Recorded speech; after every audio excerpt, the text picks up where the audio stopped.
I have no idea into what this video will turn out. Will it be a review, a rant, a rambling? I have no idea, and honestly I actually don't even care, because this device made me so emotional, and definitely not in a positive way, but that is kinda obvious, because I already completely lost track of what I am actually going to say, because what I am definitely though is prepared for all the backlash, all the negative comments, all the hate and all the dislikes, because I think this just has to be said, because after using this phone for a few days, actually I had it for like 2 or 3 weeks or so now, I think that Nokia is trying to fool the buyer. And I actually seen a video, I'm not quite sure from who it was, and he kind of explained why this phone is the way it is. I'm talking about specs and so on. He said that they kind of go for experience, but therefore not so much for specs. But I think specs have to do with the experience, but what they did here makes me angry, because the price is the big crux. If this phone would cost about $150, I would not say anything. But it is about 250 euros. And yes, it is very well built for that. And I will go into that in a few more minutes. But make it a little bit cheaper in terms of build quality, and then make it actually the price that it deserves to be. Because Snapdragon 430. Coupled with a 1080p display, this is complete budget territory. This is something like, for example, a Lenovo Key 6 that costs about 130, 140, 150, but not 250, and this is the imported version. Okay, from what I got, I think it will be released, or is already released in the US for $250, which in my opinion is almost borderline to a scam. Let me tell you why, and I will try to get through all the important things and not anything else, but get into why I think this phone is not a good purchase.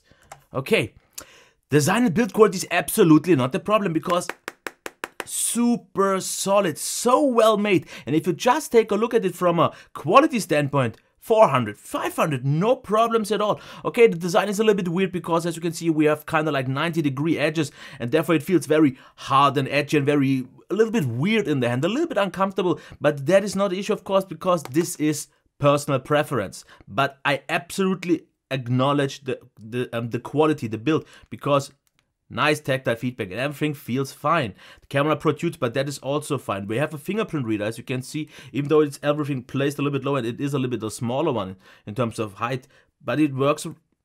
Yeah, nothing to say here. We have a little bit of a curve, a really small one. Okay, we have quite big bezels, I gotta say to that.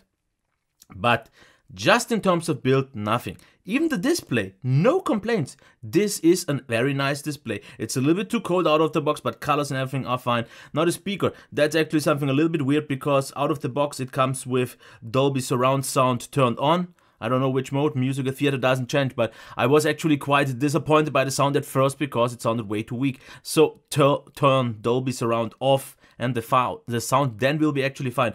But now actually let's talk about already the first thing, the performance.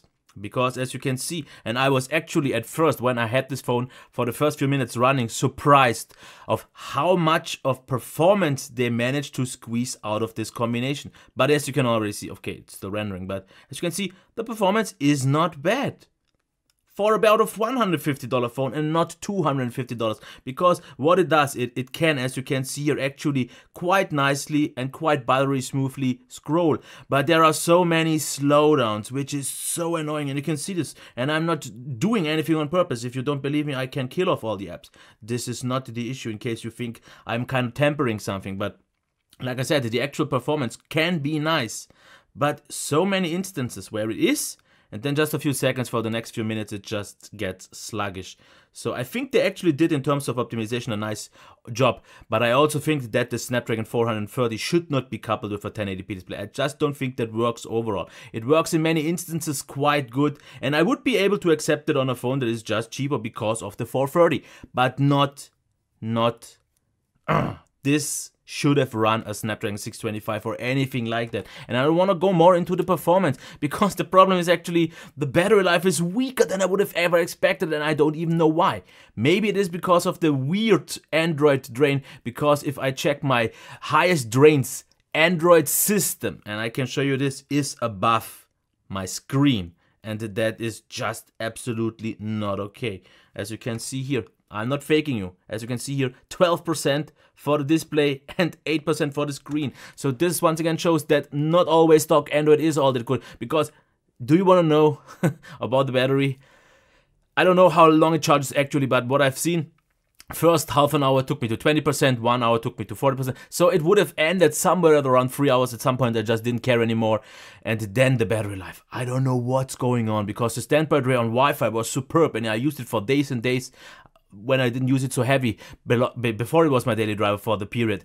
And I thought that, yeah, 430 has usually good battery life, not even close efficient as the Snapdragon 625. But what I got in real life use on mobile later was about 3.5 hours with a 430. With a 3000 mAh battery. I don't think that cuts it anymore. And when someone tells me now that they chose specific specs in order to deliver you maybe the better experience, I think this is just fooling you, because if you just see it in a store and you don't really know anything about specs, and you see the nice build quality and all that, you see 4 gigs of RAM, great, 64 gigabytes of storage, yes, but the performance is lackluster for this phone, for this device, what it should be in that price, because $250, this is the price what you pay for a Lenovo P2, for a Moto Z Play. Of course, maybe not in every country, but even less, for example, for a Xiaomi Redmi Note 4.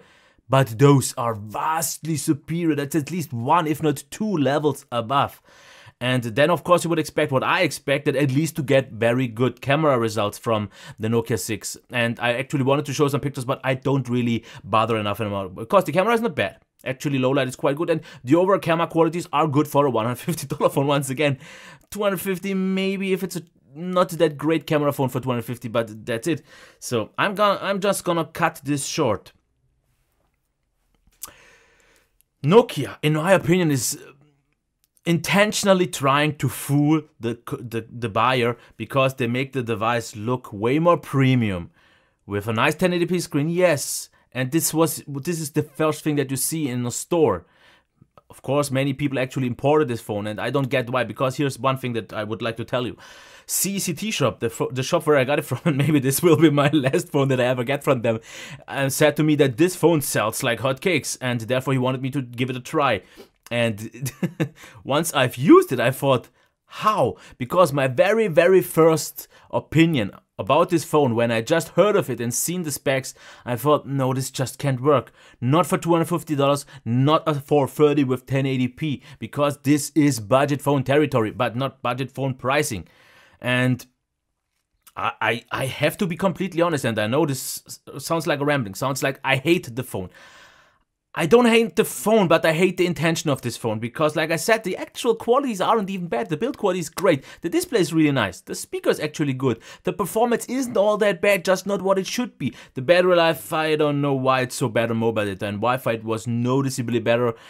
The camera is okay as well, and the software we have running here, and this is actually one, I guess, along with the Nokia brand, the second big selling point, 7.1.1. So you will get fast updates and very completely stock Android, which is super nice to see, but not for $250. And I really thought to not make this video today, to maybe calm down, but the whole day when I was at work for like 8, 9 or 10 even hours and longer, I waited even after I came home. I even slept an hour to think if I could maybe get down to maybe not be that harsh, but I simply cannot recommend this phone at all for this price, with the competition that is available on the market, with the intention of this phone.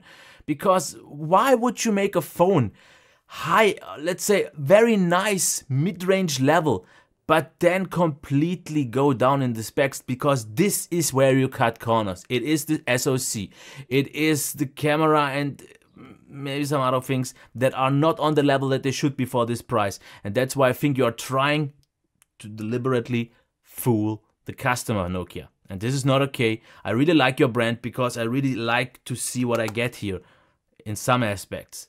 But the balance, this is, I think, one of the most unbalanced phones that I have ever seen. And now it's time for you to let me know how wrong I am, what a dick I am, what an ass.